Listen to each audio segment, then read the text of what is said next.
I'm like,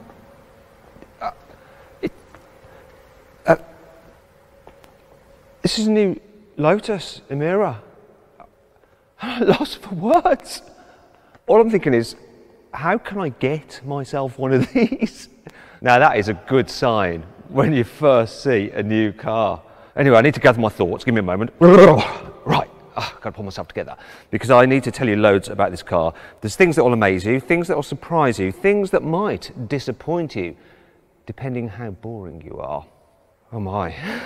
Anyhow, I'm Matt Watson and you're watching Carwow. Buying a new car? Then head to Carwow and my team will help you find your next car at a fair price. Carwow, your one-stop car buying comparison site. Let's start off by talking about the price. This thing looks like a supercar, doesn't it? So you're probably thinking, I don't know, what, 130, 150 grand perhaps? Starts from £60,000. 60 grand for this. Really? I can't believe it. Anyway, if you want to get one of these like I do, you're probably going to need to sell your old car. And if you need help selling your old car, just click on the pop-out banner up there to go to Carwow because you can upload photos of your car, their details, and you'll get offers back on your old car from our trusted dealers. And then they'll give you the cash and drive it away. And then you can put some money down for one of these, which I really think you should do. You might be wondering, what exactly is this thing? It sort of looks like a Ferrari 488 from the side, apart from, thankfully, it doesn't have the horrible Ferrari door handles. These are much better.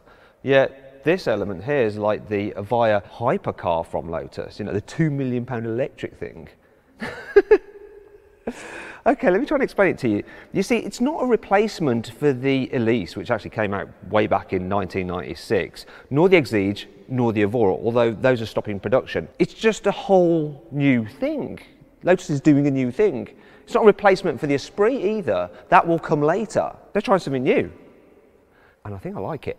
Let's talk about the design, starting at the rear, because there's certain elements which sort of remind me of other cars. For instance, this shape here is a bit McLaren-y. Then the shape of these lights, which is really cool, and the way you got the brake lights stretching across the back, is ever so slightly reminiscent of a Porsche 911 991 generation. Then this area here with the grating is sort of like an Aston Martin Vantage, though Lotus hasn't made the same mistake as Aston by giving their car pea shooter exhausts. They've actually enhanced them with these larger surrounds, which I'm okay with because they've put little cutouts in them which are the shape of the Lotus badge. It's cool. Now this element here is just like the vents at the back of Lotus's Avaya electric hypercar. Anyway, despite these sort of familiarities, this rear end just really works as a piece of design for me. I think it's beautiful. I'm just going to wait a minute. It's weird, but I couldn't help it.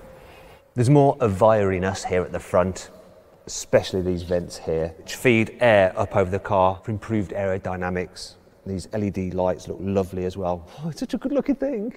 The Avaya theme continues down the side with the way that this is shaped into the air intake for the engine. Mind you, these bits here, the haunches, are reminiscent of the Elise. I think we need to talk about the name as well. Emira, not to be confused with Nissan Almera, okay? It means leader in some ancient language, apparently. Before we get too carried away, getting all jizzy over this beautiful new car, there is a problem we need to discuss. Now, Lotus's founder, Sir Colin Chapman, had a phrase: add lightness to a car. Make a car as light as possible, because by doing that you improve its performance, its efficiency, its handling, its ride comfort, its agility. Yet this car weighs in at 1,405 kilos, which is heavier than a Porsche Cayman S. It's also slightly heavier than the Evora, and it's about 300 kilos heavier than an Alpine A110. It's almost twice as heavy as the original Elise. Is poor old Sir Colin turning in his grave? Wait a minute, what happens if he was cremated? Maybe his carbon atoms are all agitated. What's going on? The truth is that towards the end of his life, Colin Chapman was actually trying to take Lotus up market with the Elite, the Eclat and the Excel. Not particularly memorable Lotuses, but that was his plan. And this is Lotus's plan with this car. You see, it's not supposed to be a lightweight sports car for weekends. It's a global car for everyday use to take on the Porsche Cayman. They want as many cells as the Porsche, and they just need to make it have a wider appeal. So with this, it's got the latest safety tech, it's got creature comforts, it's got soundproofing, so it's not a pain to drive on the motorway. You've got ambient lighting in here, you've got electric seats. Speaking of the seats, this one is positioned a little bit too high. For the production version, they will lower it down. But one thing I have noticed, which is a clear sign that it is a global car, is that it's designed for a bigger body. It's going to be sold in the US, obviously. In terms of quality, this car has got it. It just feels much more at market than any other Lotus I've sat in. And the design is really nice, pure, sporty feeling. I really do like the look of it. You've got two infotainment screens, main one here, which has Apple CarPlay and Android Auto, then a digital driver's display. They've done the graphics dark, so that you don't get too distracted when you're driving. I actually prefer lighter screens, but you know, that's just personal preference. I like the way that they've separated out the climate controls there, which is handy. You're not having to do it through the screen. And you've got a gear selector there. This is the automatic, but you can get a manual. So it's still a proper driver's car. And when you have the manual, you can actually see the gear linkage under here. Speaking of which, when you've got the auto, that is storage. You've got some more storage here. You've got cup holders here. You've got big door bins. There's an OK glove box. This car is definitely designed to be a daily. You've also got a cover for the starter button, like on a Lamborghini. I am so impressed with what they've done. You know what? I think putting on a few pounds is well worth the upgrade in how this car feels to sit in. And anyway, Lotus knows a thing or two about making cars drive brilliantly.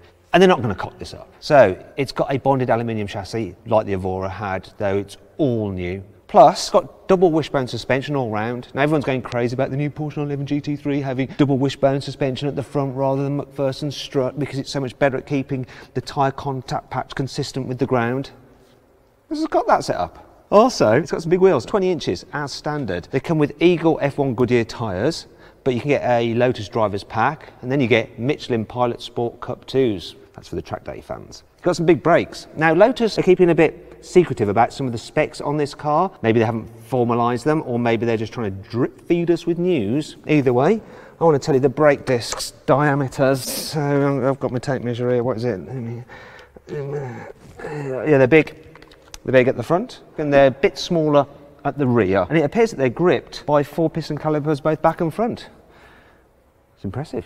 Another thing you need to know is that the steering doesn't use electrical assistance. It uses good old-fashioned hydraulics, so you get more feedback through the wheel. Then there's the suspension systems, normal coil springs with passive dampers, though there are two choices. The Tour Pack, which is slightly softer, and then the Driver's Pack, which is firmer. Now let's talk about the most exciting thing on this car. Its boot. It can hold a set of golf clubs. It's got 151 litres capacity. I'd like to show it you, but Lotus won't let us open this for reasons.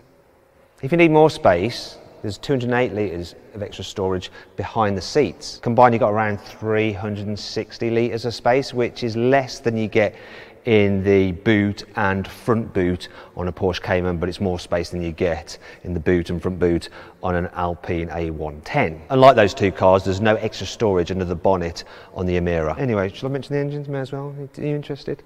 There's two. So there's a 3.5 litre supercharged V6 that you get in the Evora and the Exige. Then there's the 2 litre 4-cylinder turbo from the AMG A45. Now I love that engine. I had one of those cars. It's a brilliant, brilliant engine. And if you have that engine, then you get the dual clutch 8-speed automatic gearbox from AMG as well, which has launch control. You also get a rear limited slip differential, regardless of which engine you go for.